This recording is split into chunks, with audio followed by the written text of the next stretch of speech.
மத்தேயு அதிகாரம் 13. இயேசு அன்றைய தினமே வீட்டிலிருந்து புறப்பட்டு போய் கடலோரத்திலே உட்கார்ந்திருந்தார். வசனம் 2. திரளான ஜனங்கள் அவரிடத்தில் கூடி வந்தபடியினால் அவர்கள் படவிலே ஏறி உட்கார்ந்திருந்த ஜனங்கள் எல்லோரும் கரையிலே நின்றார்கள். வசனம் 3. அவர் அங்கே விசேஷங்களை உவமையாக அவர்களுக்குச் சொன்னார். கேளுங்கள். விதைக்கிறவன் ஒருவன் விதைக்க புறப்பட்டான். வசனம் 4. அவன் விதைகளினாலே சில விதைகள் வழி அருகே விழுந்தது. பறவைகள் வந்து அதை பட்சித்து போட்டது. வசனம் 5. சில விதைகள் அதிக மண்ணில்லாத கற்பாறைகள் இடங்களில் விழுந்தது. மண் ஆழமாயிராதனால் அது சீக்கிரமாய் முளைத்தது. வசனம் 6. வெயிலில் ஏறின போதோ அது தீந்து போய் வேறு இல்லாமையினாலே உலர்ந்து போயிற்று. வசனம் 7. சில விதைகள் கல்லுள்ள இடங்களில் விழுந்தது. முள் வளர்ந்து அதை நெருக்கி போட்டது. வசனம் 8. சில விதைகள் நல்ல நிலத்தில் விழுந்தது. சிலது 100ஆகவும் சிலது 60ஆகவும் சிலது 30ஆகவும் பலன் தந்தது. வசனம் 9. கேட்கிறதுக்கு காது உள்ளவன் கேட்க கடவன் என்றார். வசனம் 10. அப்பொழுது சீஷர்கள் அவனிடத்தில் வந்து, ஏன் இவர்களுடனே ஊமைகளாக பேசுகிறது என்று கேட்டார்கள். வசனம் 11. அவர் பிரதியுத்தரமாக, பரலோக ராஜ்யத்தின் இரகசியங்களை அறியும்படி இவர்களுக்கு அருளப்பட்டது, அவர்களுக்கு அருளப்படவில்லை. வசனம் 12. உள்ளவன் எவனோ அவனுக்கு கொடுக்கப்படும், பூரணமான அடைவான். இல்லாதவன் எவனோ அவனிடத்தில் உள்ளதும் எடுத்துக்கொள்ளப்படும். வசனம் 13. அவர்கள் கண்டு காணாதவர்களுமாயும் கேட்டு கேளாதவர்களுமாயும் உணர்ந்து கொள்வர்களாயும் இருக்கிறபடியினால் நான் ஊமையாளனாக அவர்களுடன் பேசுகிறேன். வசனம் 14. ஏசாயாவின் தரிசனம் இவரிடத்தில் நிறைவேறுகிறது. அவரது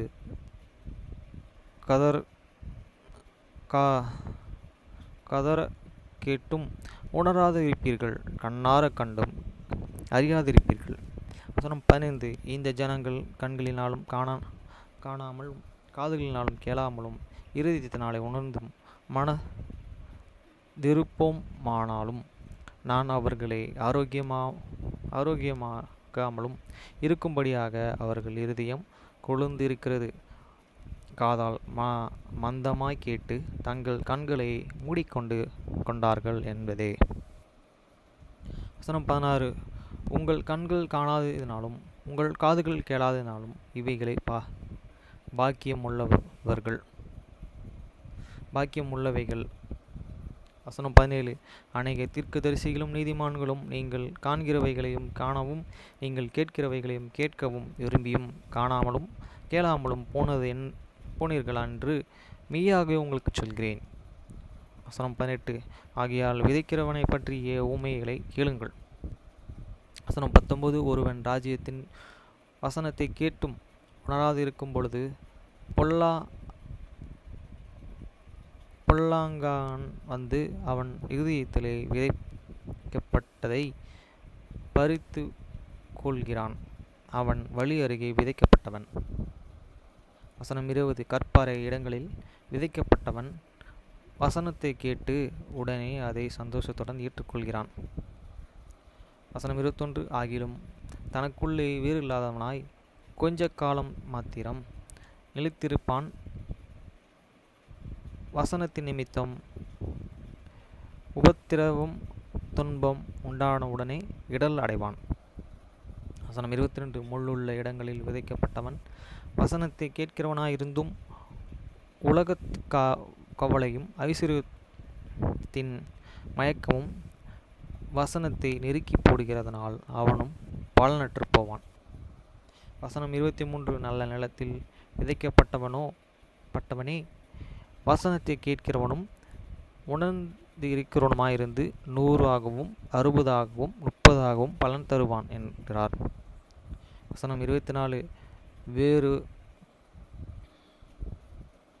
வேறு ஊமையை அவர்களுக்கு சொன்னார். பரலோக ராஜ்யம் தன் நிலத்தில் நல்ல விதையை விதைத்த மனுஷனுக்கு ஒப்பாயிருக்கிறது. வசனம் 25. மனுஷர் நித்திரை பண்ணுகையில் அவனுடைய சத்துரு வந்து கோதுமை பூமிக்குள் களைகளை விதைத்துவிட்டு போனான். வசனம் 26. பயிரானது வளர்ந்து கதிர் விட்ட பொழுதோ களைகளும் காணப்பட்டது. வசனம் 27. வீட்டெஜமானுடைய வேலைக்காரன் அவனிடத்தில் வந்து, ஆண்டவனே, நீர் உமது நிலத்திலே நல்ல விதைகளை விதைத்தீர் அல்லவா, பின்ன இதில் களைகள் எப்படி உண்டானது என்றார்கள். வசனம் 28. அதற்கு அவன், சத்துரு அதை செய்தான் என்றான். அப்பொழுது வேலைக்காரர், நாங்கள் போய் அவைகளை பிடுங்கி போட உமக்கு சித்தமா என்று கேட்டார்கள். வசனம் 29. அதற்கு அவன், வேண்டாம், களைகளை பிடுங்கும்போது நீ கோதுமையை கூட வேரோடு பிடுங்கி காதபடிக்கு இரண்டையும் அறுப்பு மட்டும் வளரவிடுங்கள். வசனம் 30. அறுப்பு காலத்தில் நான் அறுக்கிறவர்களை நோக்கி, முதலாவது களைகளை பிடுங்கி அவைகளை சுற்றிருக்கிறதற்கு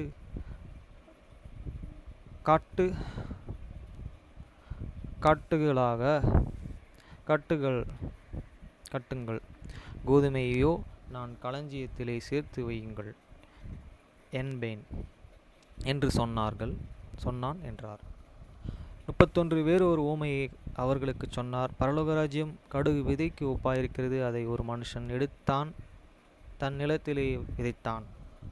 32. அது சகல விதைகளிலும் சிறிதாயிருந்தும் வளரும்போது சகல பூண்டுகளிலும் பெரிதாகி ஆகாயத்து பறவைகள் அதன் கிளைகளிலே வந்து அடையத்தக்க மரமாகும் என்றார். வசனம் 33. வேறு ஒரு ஊமையும் அவர்களுக்கு சொன்னார். பரலோக ராஜ்யம் புளித்த மாவுக்கு ஒப்பாயிருக்கிறது. அதை ஒரு ஸ்திரீ எடுத்து முழுவதும் புளிக்கும் வரைக்கும் 3 படி மாவிலே அடக்கி வைத்தாள் என்றார். வசனம் 33. அவைகள் எல்லாம் இயேசு ஜனங்களுடைய ஊமைகளாக பேசினார். ஊமைகளிலேயே அன்றி அவர்களுடன் பேசவில்லை. 35. என் வாயை ஊமைகளினாலே திறப்பேன், உலக தோற்றம் முதல் மறைப்பொருளானவைகளை வெளிப்படுத்துவேன் என்று தீர்க்க தரிசியினாலே உரைக்கப்பட்டது நிறைவேறும்படி அப்படியே நடந்தது. 36. அப்பொழுது இயேசு ஜனங்களை விட்டு வீட்டுக்கு போனார். அவருடைய சிஷ்யர்கள் அவரிடத்திலே வந்து, நிலத்தின் களைகளை பற்றிய ஊமையை எங்களுக்கு வெளிப்படுத்த வேண்டும் என்று கேட்டார்கள். 37. அவர் பிரதித்திரமாக, நல்ல விதைகள் விதைக்கிறவன் மனுஷகுமாரன். 38. நிலம், உலகம் நல்ல விதையை ராஜ்யத்தின் புத்திரர்கள், களைகளா பொல்லாங்கனுடைய புத்திரர்கள். 39. அவர்கள் விதைக்கிற சத்துரு பிசாசு. அறுப்பு உலகத்தின் முடிவு, அறுப்பிறவன் தேவ தூதர்கள்.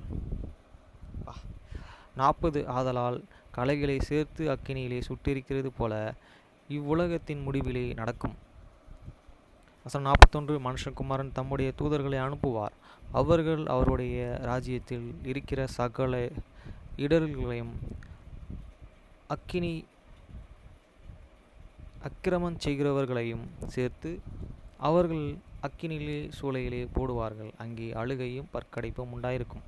43. அப்பொழுது நீதிமான்கள் தங்கள் பிதாவின் ராஜ்யத்திலே சூரியனைப் போல பிரகாசிப்பார்கள். கேட்கிறதற்கு காது உள்ளவன் கேட்க கடவன். 44.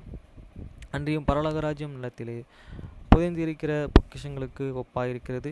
அதை ஒரு மனுஷன் கண்டு மறைத்து அதை பற்றிய சந்தேகத்தினால் போய் தனக்கு உண்டான எல்லாவற்றையும் விற்று அந்த நிலத்தை கொள்ளுகிறான். 45. மேலும் பரலோக ராஜ்யம் நல்ல முத்துக்களை தேடுகிற வியாபாரிக்கு ஒப்பாயிருக்கிறது. 46. அவன் விலையேர்ந்த ஒரு முத்தை கொண்டு போய் தனக்குண்டான எல்லாவற்றையும் விற்று அதை கொள்கிறான்.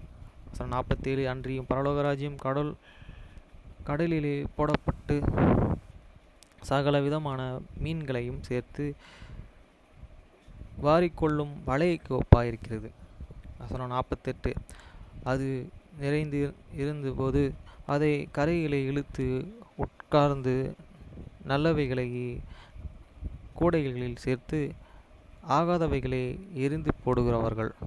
49. அப்படியே உலகத்தின் முடிவிலே நடக்கும்.